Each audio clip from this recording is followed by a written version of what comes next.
Hi hello viewers, welcome to my channel Sama foods. ಇವತ್ತಿನ ವಿಡಿಯೋದಲ್ಲಿ ತುಂಬಾನೇ ಪರ್ಫೆಕ್ಟ್ ಆಗಿ ಆರೋಗ್ಯಕರ ಸೌತೆಕಾಯಿ ಇಡ್ಲಿನ ಹೇಗ್ ಮಾಡೋದು ಅಂತ ನೋಡೋಣ. ಇದನ್ನ ಸಾಮಾನ್ಯವಾಗಿ ಮಲೆನಾಡು ಕರಾವಳಿ ಕಡೆಗಳಲ್ಲಿ ಜಾಸ್ತಿ ಮಾಡ್ತಾರೆ. ಇದನ್ನ ಮಾಡೋದಕ್ಕೆ 1 ಕಪ್ ಆಗುವಷ್ಟು ಇಡ್ಲಿ ರವನ ತಗೊಂಡಿದೀನಿ. ಇಡ್ಲಿ ರವ ಇಲ್ಲ ಅಂದ್ರೆ ಅಕ್ಕಿ ತರಿ ಬರುತ್ತಲ್ಲ, ಅದರಲ್ಲೂ ಕೂಡ ಮಾಡ್ಕೊಳ್ಬಹುದು.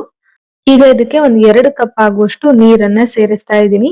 ಇದೊಂದು 10 ನಿಮಿಷ ಚೆನ್ನಾಗಿ ನೆನಿಬೇಕು. ನೆನೆದಷ್ಟು ಇಡ್ಲಿ ಇನ್ಸ್ಟಂಟ್ ಆಗಿ ಮಾಡಿದ್ರು ಕೂಡ ಮಲ್ಗೆ ಹೂ ತರ ಸಾಫ್ಟ್ ಆಗಿ ಚೆನ್ನಾಗಿ ಬರುತ್ತೆ.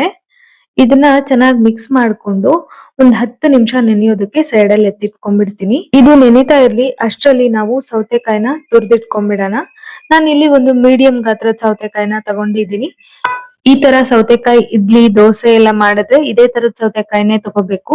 ಜವಾರಿ ಸೌತೆಕಾಯಿ ಬರುತ್ತಲ್ಲ ಉತ್ತರ ಕರ್ನಾಟಕ ಸೈಡ್ದು, ಅದನ್ನ ತಗೊಂಡ್ರೆ ಅಷ್ಟು ಚೆನ್ನಾಗ್ ಆಗೋದಿಲ್ಲ. ಸ್ವಲ್ಪ ಕಟ್ ಮಾಡ್ಕೊಂಡು ಟೇಸ್ಟ್ ಮಾಡಿ, ಕಹಿ ಏನಾದ್ರು ಇದ್ರೆ ಗೊತ್ತಾಗ್ಬಿಡತ್ತೆ. ಇದಾದ ನಂತರ ಇದನ್ನ ಸಣ್ಣದಾಗಿ ತುರಿದಿಟ್ಕೊಂಡಿದೀನಿ. ತುಂಬಾ ಸಣ್ಣದಾಗಿ ಏನು ತುರಿಯೋ ಅವಶ್ಯಕತೆ ಇಲ್ಲ.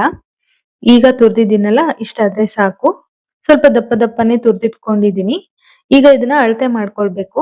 ನಾನು ಆಗ್ಲೇ ಅಕ್ಕಿ ರವ ಅಂದ್ರೆ ಇಡ್ಲಿ ರವನ 1 ಕಪ್ ಆಗುವಷ್ಟು ತಗೊಂಡಿದ್ದೀನಿ ಅಲ್ವಾ, ಸೌತೆಕಾಯಿನ 2 ಕಪ್ ಆಗುವಷ್ಟು ತಗೋಬೇಕು. ಈಗ ಈ ಸೌತೆಕಾಯಿನ ಅಳತೆ ಮಾಡಿದಾಯ್ತು, ಅದು 2 ಕಪ್ ಇದೆ. ಅದನ್ನ ಸೈಡ್ ಅಲ್ಲಿ ಎತ್ತಿಟ್ಕೊಂಡು ಮುಂಚೆನೆ ನಾವು ರವನ ನೆನೆಯೋದಕ್ಕೆ ಬಿಟ್ಟಿದ್ವಿ ಅಲ್ವಾ, ಅದು ಚೆನ್ನಾಗಿ ನೆಂದಿದೆ. ನೆಂದಿರೋಂತ ರವನ ಈ ತರ ಕೈಯಲ್ಲಿ ಹಿಂಡಿ ಬೇರೆ ಬೌಲ್ಗೆ ಸೇರಿಸ್ತಾ ಇದ್ದೀನಿ. ಇದನ್ನ ಈ ತರ ನೆನೆಸಿಟ್ಟು ಮಾಡಿದ್ರೆ ತುಂಬಾ ಚೆನ್ನಾಗಿ ಮಲ್ಗೆ ಹೂ ತರ ಬರುತ್ತೆ ಇಡ್ಲಿ. ನೆನೆಸಿಡದೆ ಹಾಗೆ ಡೈರೆಕ್ಟ್ ಆಗಿ ರವ ಹಾಕಿ ಕೂಡ ಮಾಡ್ಕೊಳ್ಬಹುದು. ಈಗ ಇದಕ್ಕೆ ಸೌತೆಕಾಯಿನ ಸೇರಿಸ್ತಾ ಇದ್ದೀನಿ. ಸೌತೆಕಾಯಿನ ಸೇರಿಸಿ ಚೆನ್ನಾಗಿ ಮಿಕ್ಸ್ ಮಾಡ್ಕೊಳ್ಬೇಕು.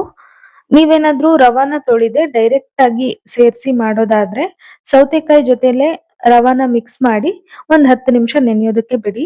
ಸೌತೆಕಾಯಿಯಲ್ಲೂ ನೀರಿರುತ್ತೆ ಅಲ್ವಾ, ಅದು ಚೆನ್ನಾಗಿ ನೆನ್ಕೊಳ್ಳುತ್ತೆ.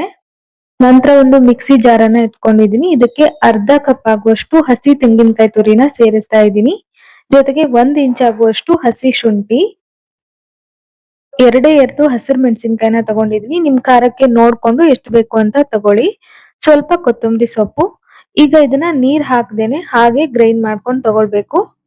ಎಷ್ಟಾಗುತ್ತೋ ಅಷ್ಟು ನೈಸ್ ಆಗಿ ಗ್ರೈಂಡ್ ಮಾಡಿದಾದ ನಂತರ ಇಡ್ಲಿ ರವ ಮತ್ತೆ ಸೌತೆಕಾಯಿನ ಮಿಕ್ಸ್ ಮಾಡಿ ಇಟ್ಕೊಂಡಿದ್ವಲ್ಲ, ಆ ಮಿಶ್ರಣನ ಕೂಡ ಇದ್ರ ಜೊತೆಗೇನೆ ಸೇರಿಸಿ ಜಸ್ಟ್ ಒಂದೇ ಒಂದ್ಸಲ ಪಲ್ಸ್ ಗ್ರೈಂಡ್ ಮಾಡ್ಬೇಕು.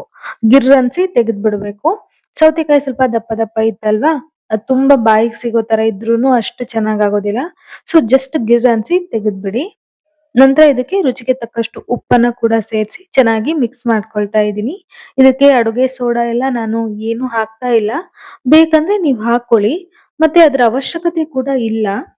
ಈಗ ಇದನ್ನ ಚೆನ್ನಾಗಿ ಮಿಕ್ಸ್ ಮಾಡ್ಕೊಂಡು ತುಂಬಾ ಹೊತ್ತು ನೆನೆಸಿಡೋ ಅಗತ್ಯ ಇಲ್ಲ, ಯಾಕಂದ್ರೆ ಸೌತೆಕಾಯಿದು ನೀರ್ ಬಿಟ್ಕೊಂಡ್ಬಿಡತ್ತೆ. ಹಾಗಾಗಿ ಇಮಿಡಿಯೇಟ್ ಆಗಿ ಇಡ್ಲಿನ ಮಾಡ್ಕೊಂಡೇ ಬಿಡ್ಬೇಕು. ಇಡ್ಲಿ ಪ್ಲೇಟ್ಗೆ ಎಣ್ಣೆನ ಸವರ್ಕೊಳ್ತಾ ಇದ್ದೀನಿ. ಮುಂಚೆ ನಾನು ನೀರನ್ನ ಕೂಡ ಕಾಯೋದಕ್ಕೆ ಇಟ್ಕೊಂಡಿದೀನಿ. ನೀರು ಚೆನ್ನಾಗಿ ಕುದಿಯುವಾಗ ಇಡ್ಲಿ ತಟ್ಟೆಗೂ ಕೂಡ ಎಣ್ಣೆನ ಸವರ್ಕೊಂಡು ಇಡ್ಲಿ ಮೌಲ್ಡ್ಗೆ ಇಡ್ಲಿ ಬ್ಯಾಟರ್ನ ಹಾಕೊಳ್ತಾ ಇದ್ದೀನಿ. ಇಡ್ಲಿ ತಟ್ಟೆಗೆ ಸ್ವಲ್ಪ ತೂತಾಗಿದ್ರೆ ಅದನ್ನ ಈ ತರ ಬಿಸಿ ಆಗೋದಕ್ಕೆ ಮೊದ್ಲೇನೆ ಇಟ್ಬಿಟ್ಟು ಆ ನಂತರ ಅದ್ರಲ್ಲಿ ಹಾಕಿದ್ರೆ ಅದು ತುಂಬಾ ಸೋರಲ್ಲ. ಇಲ್ಲ ಅಂದ್ರೆ ಬಟ್ಟೆನ ಯೂಸ್ ಮಾಡಿ. ಈಗ ಆಗಿದೆ, ಲಿಡ್ನ ಕ್ಲೋಸ್ ಮಾಡಿ ಒಂದ್ 15 ನಿಮಿಷನಾದ್ರೂ ಇದನ್ನ ಚೆನ್ನಾಗಿ ಬೇಯಿಸ್ಕೋಬೇಕು. 15 ನಿಮಿಷಕ್ಕಿಂತ ಜಾಸ್ತಿ ಆದ್ರೂ ಪರವಾಗಿಲ್ಲ, ಕಮ್ಮಿ ಬೇಯಿಸಕ್ ಹೋಗ್ಬೇಡಿ. ಚೆನ್ನಾಗಿ ಬೇಯುತ್ತೆ. 15 ನಿಮಿಷ ಅಂತೂ ಬೇಕೇ ಬೇಕು. ಈಗ ಆಗಿದೆ, ತೆಗ್ದಿಟ್ಕೊಂಡಿದೀನಿ. ಸ್ವಲ್ಪ ತಣ್ಣಗಾದ ನಂತರ ಇಡ್ಲಿನ ತೆಗಿತಾ ಇದೀನಿ. ಏನ್ ತಣ್ಣಗಾಗಿಲ್ಲ, ಇನ್ನು ಬಿಸಿ ಹಾಗೆ ಇದೆ, ನೋಡ್ತಾ ಇರ್ಬೋದು. ಆದ್ರೂ ಕೂಡ ಸ್ವಲ್ಪನೂ ಅಂಟ್ಕೊಳ್ದಂಗೆ ನೀಟಾಗಿ ಬರ್ತಾ ಇದೆ. ಹತ್ರದಿಂದ ಕೂಡ ತೋರಿಸ್ತಾ ಇದ್ದೀನಿ, ನೋಡ್ತಾ ಇರ್ಬೋದು. ಆರೋಗ್ಯಕ್ಕೆ ಈ ಇಡ್ಲಿ ತುಂಬಾನೇ ಒಳ್ಳೇದು. ನೀವ್ ಯಾವತ್ತೂ ಟ್ರೈ ಮಾಡಿಲ್ಲ ಅಂದ್ರೆ ಒಂದ್ಸಲ ಮಾಡಿ ನೋಡಿ. ಫ್ರೆಂಡ್ಸ್, ನೀವೇನಾದ್ರೂ ನಮ್ ಚಾನಲ್ನ ಫಸ್ಟ್ ಟೈಮ್ ವಿಸಿಟ್ ಮಾಡ್ತಾ ಇದ್ರೆ ಪ್ಲೀಸ್ ನಮ್ ಚಾನಲ್ನ ಸಬ್ಸ್ಕ್ರೈಬ್ ಮಾಡ್ಕೊಳ್ಳಿ, ಸಪೋರ್ಟ್ ಮಾಡಿ. ಹಾಗೆ ವಿಡಿಯೋ ಇಷ್ಟ ಆದ್ರೆ ಒಂದ್ ಲೈಕ್ ಸಹ ಮಾಡಿ. ಇಡ್ಲಿ ಬೇಯೋಷ್ಟ್ರಲ್ಲಿ ಚಟ್ನಿ ಕೂಡ ರೆಡಿ ಮಾಡ್ಕೊಂಡಿದೀನಿ. ಈ ಖಾರವಾಗಿರೋ ಚಟ್ನಿಗೂ ಸೌತೆಕಾಯಿ ಇಡ್ಲಿಗೂ ಒಳ್ಳೆ ಕಾಂಬಿನೇಷನ್ ಆಗತ್ತೆ. ನಾನಿಲ್ಲಿ ತೆಂಗಿನಕಾಯಿ ಚಟ್ನಿ ಮಾಡ್ಕೊಂಡಿದೀನಿ. ಇದ್ರ ಬದಲಾಗಿ ನೀವು ಬೇರೆ ಯಾವ್ದಾದ್ರು ಚಟ್ನಿ ಅಥವಾ ಸಾಂಬಾರ್ ಜೊತೆಗೂ ಕೂಡ ತಿನ್ಬಹುದು. ನೋಡ್ತಾ ಇರ್ಬೋದು ಎಷ್ಟು ಚೆನ್ನಾಗ್ ಬಂದಿದೆ ಅಂತ. ಇನ್ಸ್ಟೆಂಟ್ ಅಂತ ಅನ್ಸೋದೇ ಇಲ್ಲ. ನೆನೆಸಿ ರುಬ್ಬಿ ಮಾಡಿರ್ತೀವಲ್ಲ, ಅದೇ ಇಡ್ಲಿ ತರಾನೇ ಬಂದಿದೆ. ಸೌತೆಕಾಯಿ ಹಾಕಿರೋದ್ರಿಂದ ಫೈಬರ್ ರಿಚ್ ಅಂತಾನೆ ಹೇಳ್ಬೋದು. ವೇಟ್ ಲಾಸ್ ಮಾಡೋರು ಇದನ್ನ ಆರಾಮಾಗಿ ತಿನ್ಬೋದು. ಐ ಹೋಪ್ ಇವತ್ತಿನ ಈ ವಿಡಿಯೋ ನಿಮ್ಮೆಲ್ಲರಿಗೂ ತುಂಬಾನೇ ಇಷ್ಟ ಆಯ್ತು ಅನ್ಕೊಳ್ತೀನಿ. ಇಷ್ಟ ಆಗಿದ್ರೆ ಒಂದ್ ಲೈಕ್ ಮಾಡೋದನ್ನ ಮರಿಬೇಡಿ. ಮುಂದಿನ ವಿಡಿಯೋದಲ್ಲಿ ಮತ್ತೊಂದು ಟೇಸ್ಟಿ ರೆಸಿಪಿ ಜೊತೆಗೆ ಸಿಗ್ತೀನಿ. Bye friends, thank you.